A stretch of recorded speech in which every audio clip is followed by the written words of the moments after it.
discuss the whole situation of Alexandra Ocasio Cortez and her statements that were on video 10 years ago about Israel, saying that Israel shouldn't exist and the land given to the Palestinians. Now, people are in the media are making this out to be some type of extremist type of statement. It's not as extreme as if you look at it, because we need to understand when this statement was made, number one, and number two is we need to look at the history of Israel to begin with, and you'll realize that this is not exactly much of an extreme statement. It's really more much to do about nothing in this whole situation. Number one is let's look at the history of Israel itself. Israel is not founded after World War II. This is actually founded after the Treaty of Versailles, and it was actually founded based on British anti-Semitism to actually get rid of Eastern European Jews and dump them off somewhere. It was actually most likely a inspiration for Hitler, who was actually thrown in jail for simply being a military leadership within the German military in World War I, and that was solely and this was mostly the reason that he created his idea of initially exiling Jews from the rest of society and eventually sending them off to the concentration camps. And this was pretty much the idea that most likely where he came from with this idea. Now, when it comes down to the actual formation of Israel, this was the formation. It was basically the British Empire stole land from the Palestinians in this whole Middle Eastern, caught up to essentially block Russia under the Tsar system, to essentially stop them from having any relations from any of the Middle Eastern countries, and create this system to essentially stop them from building any type of trade relations. And in return, their idea was that them and France were essentially going to take the land of the Middle Eastern countries, for all the land except for what was in the Ottoman Empire, or what was left of it, and they were going to essentially carve it all up, and they were going to essentially take control of it. And in this area that that was essentially owned by the Palestinians, they're going to kick the Palestinians out and put these Eastern European Jews in. Now, essentially, this area is what they call Israel. Now, they initially thought of it was basically as useless land. Well, it was able to be a patch of land where stuff was able to grow. Where they tossed the Palestinians on was actually the useless land, and nothing can grow on it, and there's no usable water or anything on there, so essentially it's completely barren and completely desolate. When it comes down to the actual area for the solution for what to do with the area, it's basically, this is where there's many people coming up with different ideas, and this was mainly, when we look at this, you were talking that she was most likely, we're talking 18, maybe 19 at the time, and you're judging basically the thought of essentially a person either leaving high school, maybe a freshman, at best sophomore in college, and they're not exactly going to be the most knowledgeable in these areas of foreign policy and history, especially because a lot of the way they teach history in a lot of these universities is backwards, and they don't exactly teach what really goes on. Now, she might have been able to learn a little bit of how Israel was really formed, but essentially they're not really going to go into the full depth of how it was formed, which would create some type of idea. But it seems like she has maybe some inkling of why it was formed like this, but she doesn't understand the full implications of what it would cause. Because this isn't like changing around policies. We are dealing with a human factor here, and there needs to be a little more care put into a solution. And this is why we're talking about dealing with the statements of someone who is 18 or 19 years old. And I hardly think that we can judge someone at that age on those type of critiques. Now and you can't exactly state, oh, this is anti-Semitic. Well, that's not anti-Semitic. That's just a statement on foreign policy at that age of what to do. She was not stating to blow Israel off the face of the earth or to kill these people. She was merely stating what to do with the whole situation of what happened with the theft of land. And that's merely what it was. It was essentially a theft of land 100 years ago. And when people say, oh, it was originally Israeli land or this other garbage, and that's really kind of hogwash, because just because you have your family is Israeli and or your family is Jewish, and they're originally they originally trace back to Europe, that does not mean you have any type of trace back to Israel. That's a complete and utter hogwash. This is basically people trying to make an excuse. There is no actual real ethnic ties back to there unless you actually can prove it through DNA, and these people can't, because you would actually see an actual difference. And when they don't with it, they basically claim anti-Semitism, and this is the whole problem. And unless you're actually from this area, that there's not a difference. And it's basically, we have a whole group of people within that area that have been there about 100 years, and it's basically, we have a problem of people that have been about either 100 years or they've been there about 70 years, between 60 to 70 years, depending on where they came in, and even some even more recent. And it's been this has been kind of problematic for people that are essentially trying to view the problem as itself.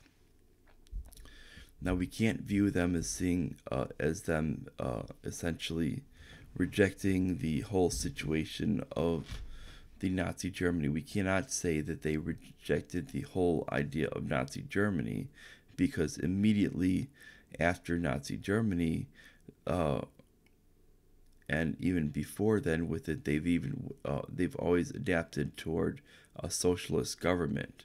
Even when individuals from the United States, such as Milton Friedman, tried to go down there and help them out with establishing capitalism and trying to view the virtues of pure capitalism, it only reacted for a few years, and then they reverted right back to it. The best that they've done is essentially rely on other nations and basically pretty much rely on foreign aid to produce this socialist regime. It doesn't matter if they're claim that they're right wing or left wing, they're always reverting back to this. Because the fact is, even if they're right wing, they're still relying on essentially almost a foreign based socialism, which means they're pretty much taking funds not domestically but actually from foreign entities to support their actual socialist regime. so that their domestic citizens don't have to pay for it. And this is really kind of a scam that they're running. And you really can't deny that, because you look at what they do. They spend money in lobbying, and they basically get a lot more back. And this is what they do. They go from country to country of the wealthiest countries through Europe and through North America. And this is basically what their aim is. And their aim is to basically shut down the idea of the boycotts, divest, and sanction movements, because they know that would essentially cripple them. And they want to basically link those movements to extreme left-wing areas, even though if you look online, you will see that these movements are embraced by all types of political groups, from the left, the right, and and then even more people, even down to like libertarian people, and even from like Green Party and Constitution Party and other different individual third parties as well, within the United States as well as within other countries. So they know that these things are effective, as it was essentially what was used in South Africa to break the apartheid state. So what they want to do is essentially brand these people as essentially anti-Semitic, when merely they're basically just using their economic choices to essentially do what they want to do for to bring up awareness on what is going on within the region. And what's happening is we're seeing that basically is that they're trying to brand just a simple statement or group of statements by Alexandra Ocasio Cortez that she made a decade ago, and try to make it sound more extreme than it actually is. She's not talking about blowing Israel off the face of the earth. She's not talking about some type of intervention. She's merely talking about basically the idea that Israel really doesn't have essentially the legitimacy to the land, which is really technically true, as essentially it was based on theft. And if we look at the idea of actual land rights, we know that they don't have those rights to that land. They were based on theft. Now, if she would apply that to actually domestically, she would realize that essentially that she would have to dump her ideas of socialism, but that's a whole different story. But when it comes to this one, is that we need to realize that on this point that she is right there. It's just she doesn't understand that it is a big complex issue when you're dealing with the human factor. Since we're essentially from the earliest people came down there from this, is we're 100 years in. And so since there is a human factor, you need to deal with that human factor within this. And this is where we're kind of at with that situation. Now, most people on the right and some of the other people are going to say, oh, how dare you defend Alexandra Ocasio Cortez on this issue. Well, the fact is if she's actually technically right on the issue, I will give her credit, even though she's not fully there, or not fully basically informed on the issue, and not fully formed on the actual point, that she still needs to get at least partial credit where she's going. She's not advocating for the eradication of these people, which is what people are trying to read into this. This is where you find the media and the a lot of people in the legacy media and a lot of people in the establishment parties are going to try to basically brand it as anti-Semitism, and she's talking about the eradication of people. There's basically never been a point where she's talking about that. It's just basically more in the idea of the theory of the ownership of the land. And that's really where it comes from. It doesn't come from anything else. And that's the whole point. And when we look at that, we need to look at that from that area. Not that she's talking about the eradication of people. That's really kind of absurd. Because we've never seen her talk about the eradication of people from any other aspect.